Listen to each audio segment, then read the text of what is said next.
Halo, selamat pagi. Sebelum kita mulai belajar, kita mau dengar devosi dulu ya. Hari ini devosinya tentang tanda perjanjian Allah. Kita sudah masuk di Kejadian 17, tapi sebelum ini kita satu dalam doa dulu. Mari kita berdoa. Bapa kami di surga, kami sungguh mengucap syukur Tuhan untuk pagi hari ini kami diberikan kesempatan lagi untuk kami bisa mendengarkan sebagian dari firman-Mu Tuhan. Biarkanlah firman ini Tuhan kami ingat sepanjang hari Tuhan, dan kami semakin menyadari bahwa anugerah Tuhan sungguh besar bagi semua manusia yang percaya pada Engkau Tuhan. Berkati devosi kami dari awal pertengahan hingga akhir. Dalam nama Tuhan Yesus kami sudah berdoa dan mengucap syukur. Amin. Oke. Jadi hari ini Bu Fergi mau cerita tentang tanda perjanjian Allah. Ini masih bercerita tentang Abraham ya anak-anak ya. Yuk buka dulu Alkitabnya dalam Kejadian 17 ayat 9 sampai ayatnya yang ke-27. Ya, Kejadian 17 ayat 9 sampai 27. Kita baca sama-sama ya. Bu Fergi baca dari sini, anak-anak di rumah juga baca di Alkitabnya. Ya. Lagi firman Allah kepada Abraham, dari pihakmu engkau harus memegang perjanjianku, engkau dan keturunanmu turun-temurun. Inilah perjanjianku yang harus kamu pegang. Perjanjian antara aku dan kamu serta keturunanmu, yaitu setiap laki-laki di antara kamu harus disunat. Haruslah dikerat kulit katanmu, dan itulah akan menjadi tanda perjanjian antara aku dan kamu. Anak yang berumur 8 hari haruslah disunat, yakni setiap laki-laki di antara kamu turun-temurun, baik yang lahir di rumahmu maupun dibeli dengan uang dari salah seorang asing, tetapi tidak termasuk keturunanmu. Orang yang lahir di rumahmu dan orang yang engkau beli dengan uang harus disunat. Maka dalam dagingmulah perjanjianku itu menjadi perjanjian yang kekal. Dan orang yang tidak disunat, yang laki-laki yang tidak dikerat kulit katannya, maka orang itu harus dilenyapkan dari antara orang-orang sebangsanya. Ia telah mengingkari perjanjianku. Selanjutnya Allah berfirman kepada Abraham tentang istrimu Sarai, janganlah engkau menyebut dia lagi Sarai, tetapi Sarah, itulah namanya. Aku akan memberkatinya, dan daripadanya juga aku akan memberikan kepadamu seorang anak laki-laki. Bahkan aku akan memberkatinya sehingga ia menjadi ibu bangsa-bangsa, raja-raja bangsa-bangsa akan lahir daripadanya. Lalu tertunduklah Abraham dan tertawa serta berkata dalam hatinya, mungkinkah bagi seorang yang berumur 100 tahun dilahirkan seorang anak, dan mungkinkah Sarah yang telah berumur 90 tahun itu melahirkan seorang anak? Dan Abraham berkata kepada Allah, sekiranya Ismail diperkenankan hidup di hadapanmu. Tetapi Allah berfirman, tidak, melainkan istrimu Sarahlah yang akan melahirkan seorang anak laki-laki bagimu, dan engkau akan menamai dia Ishak. Dan aku akan mengadakan perjanjianku dengan dia menjadi perjanjian yang kekal untuk keturunannya. Tentang Ismail, aku telah mendengarkan permintaanmu. Ia akan kuberkati, kubuat beranak cucu dan sangat banyak. Ia akan memperanakan 12 raja, dan aku akan membuatnya menjadi bangsa yang besar. Tetapi perjanjianku akan kuadakan dengan Ishak, yang akan dilahirkan Sarah bagimu tahun yang akan datang pada waktu seperti ini juga. Setelah selesai berfirman kepada Abraham, naiklah Allah meninggalkan Abraham. Setelah itu Abraham memanggil Ismail anaknya dan semua orang yang lahir di rumahnya, juga semua orang yang dibelinya dengan uang, yakni setiap laki-laki dari isi rumahnya. Lalu ia mengerat kulit katan mereka pada hari itu juga seperti yang telah difirmankan Allah kepadanya. Abraham berumur 99 tahun ketika dikerat kulit katannya, dan Ismail anaknya berumur 13 tahun ketika dikerat kulit katannya. Pada hari itu juga Abraham dan Ismail anaknya disunat. Dan semua orang dari isi rumah Abraham, baik yang lahir di rumahnya maupun yang dibeli dengan uang dari orang asing, disunat bersama-sama dengan dia. Nah, anak-anak, kita belajar hari ini tentang perjanjian ya. Nah, apa itu Ibu Fergi perjanjian? Ya, perjanjian itu seorang dengan seorang membuat sebuah janji. Biasanya perjanjian itu akan terjadi di antara dua orang atau lebih. Kalau cuma satu orang, Bu Ferry, nggak bisa.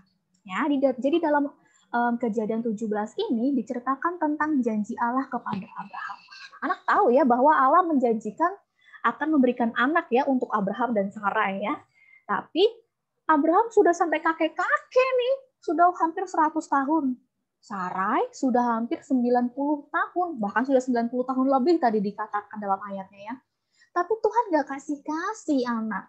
Sampai mereka sudah sampai tunggu-tunggu Tuhan. Tapi Tuhan bilang kok sama Abraham, Abraham kamu harus tunggu, ya kan? Tuhan bilang seperti itu. Kemudian sempat ada ragu-ragu nih dari Sarai dan Abraham. Kemudian akhirnya Abraham menikah kan sama istrinya lagi kan, namanya siapa? Yo, betul, Hagar, dan mempunyai seorang anak namanya siapa? Tadi disebutkan dalam ayatnya? Ismail. Tapi apakah itu anak yang Tuhan janjikan kepada Abraham? Apakah Ismail adalah anak yang dijanjikan Allah kepada Abraham? Tentu tidak. Ya, Tuhan hanya membuat janji kepada Abraham dan Sarai, tidak dengan yang lain. Ya, kalau Abraham berusaha untuk mencari istri lagi, kemudian mendapatkan seorang anak, apakah itu anak yang diinginkan Tuhan? Tidak, tentunya tidak. Bukan itu yang Tuhan inginkan. Ya, jadi Tuhan tetap bilang bahwa perjanjian Tuhan itu bukan dengan orang lain, bukan, hanya Abraham dan Sarai. Ya, makanya kemudian Allah membuat tanda perjanjian. Nah, anak-anak, tanda perjanjian yang disebut di sini itu berupa ini ya, sunat ya anak-anak. Siapa yang tahu sunat? Ini anak laki-laki tahu nih pasti ya. Nah, sunat itu anak-anak sebenarnya sebagai tanda ya, dipakai sebagai tanda perjanjian Allah dengan Abraham pada waktu itu. Ya, jadi tadi Ferdi sudah bilang janji dilakukan antara dua orang. Kalau sendiri itu namanya bukan janji, ya. Nah, sebagai tanda bahwa Allah berjanji dengan Abraham dengan sunat itu tadi ya. Nah, Ibu Ferdi, apa nih gambar apa nih Ibu Ferdi? Nah, saat dua orang berjanji untuk bersama-sama menjadi sepasang suami dan istri seperti mama dan papa. Ya, coba anak-anak sambil tanya sama mama papa ya, waktu menikah tanda perjanjian mama dan papanya apa ya? Itu ada cincin ya. Biasanya papa mama yang sudah menikah, orang yang sudah menikah itu ada tanda untuk mereka. Apa tandanya? Cincin. Itu artinya cincin pernikahan itu artinya bahwa mama dan papa sudah menikah ya. Tapi bagaimana Ibu Ferdi untuk orang-orang yang belum menikah? Biasanya belum ada tanda ya. Nah, itu sebagai tanda atau komitmen memutuskan untuk mengikat janji dalam hubungan pernikahan. Ya, berjanji untuk bersama-sama. Ibu Ferdi saat berjanji akan mengajar di Lentera, menjadi guru kamu, ada tanda bahwa Ibu Ferdi punya name tag nih, punya name tag. Nah, itu adalah tanda bahwa Ibu Ferdi adalah guru SLH. Guru lain yang bukan guru SLH punya name tag nggak? Nggak punya. Kenapa? Karena Ibu Ferdi berkomitmen, berjanji menjadi guru yang mengajar di SLH. Makanya Ibu Ferdi punya tanda. Ya, nih lagi. Ada siapa ini? Ini foto kakak kelas kalian ya, Ibu Ferdi ambil ya. Nah, seragam, tanda sebagai kamu murid SLH. Ya, ada lambangnya, lambang Lentera, sebagai tanda bahwa kamu murid SLH, murid Lentera. Anak-anak sekolah lain punya nggak seragam Lentera? Nggak punya. Ya, itu sebagai tanda bahwa kamu adalah murid SLH, murid Lentera ya. Jadi banyak hal ya yang menjadi tanda. Di sini Bu Ferdi tadi sudah kasih contoh, ada cincin waktu mama papa menikah, ada seragam waktu kamu jadi anak murid, Ibu Ferdi punya name tag sebagai guru Lentera. Ya, itu sebagai tanda. Nah, yang disebutkan dalam Kejadian 17 tadi adalah tanda antara perjanjian Allah dengan Abraham ditandai dengan apa? Sunat, anak-anak ya. Jadi itu adalah tanda, sebagai tanda. Dilakukan untuk anak laki-laki pada waktu itu. Ini ceritanya pada masa perjanjian lama ya anak-anak ya. Tetapi setelah dilihat dari sisi kesehatan, ternyata sunat itu baik ya, supaya anak laki-laki itu lebih bersih, lebih sehat.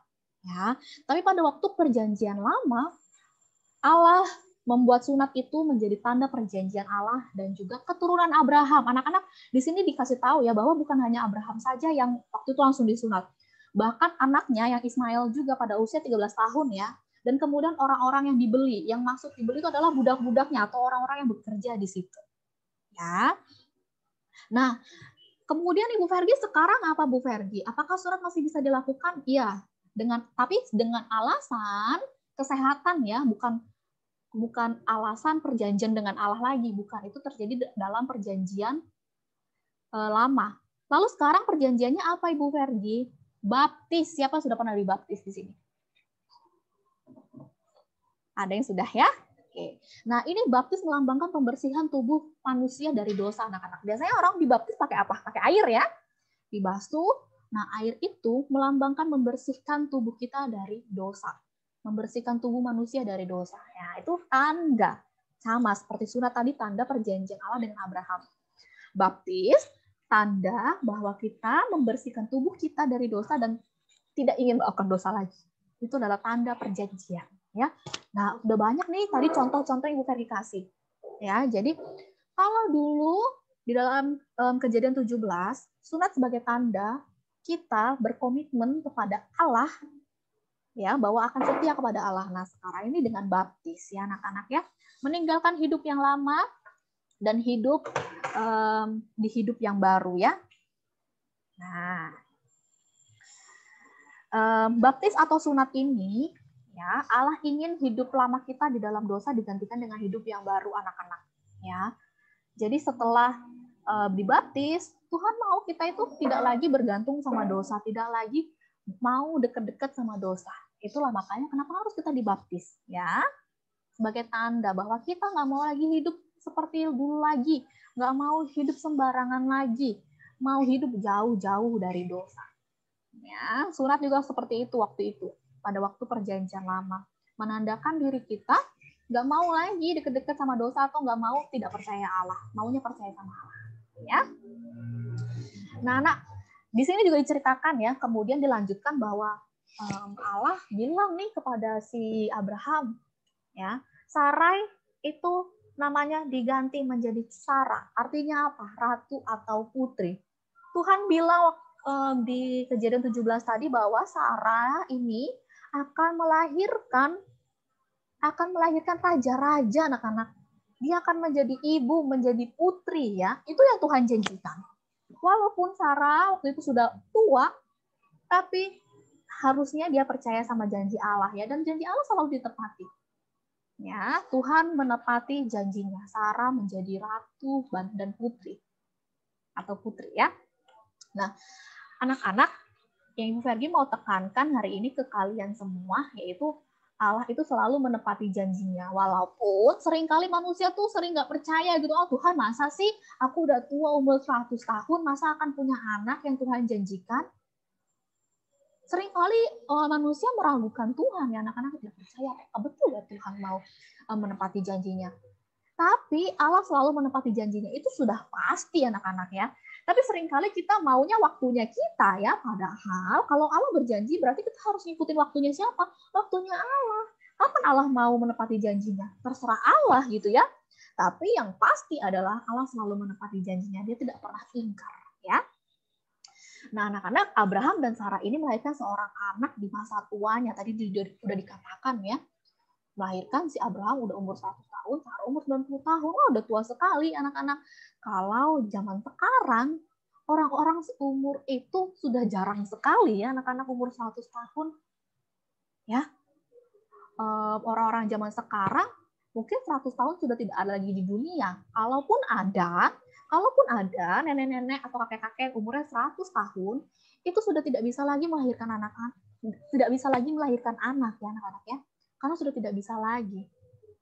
Ya, nah nanti anak-anak akan belajar tentang manusia itu ada masa menopause-nya. Nah, itu nanti anak-anak akan belajar di jenjang yang lebih tinggi lagi ya. Nah, tapi Ibu Ferdi mau kasih tahu bahwa sebenarnya tubuh manusia ini setelah manusia sudah menjadi tua, apalagi umurnya 100 tahun, itu sebenarnya sudah tidak bisa melahirkan seorang anak lagi. Kenapa Ibu Ferdi? Udah jadi kakek-kakek, nenek-nenek, udah nggak bisa punya anak lagi, udah tidak bisa lagi punya anak.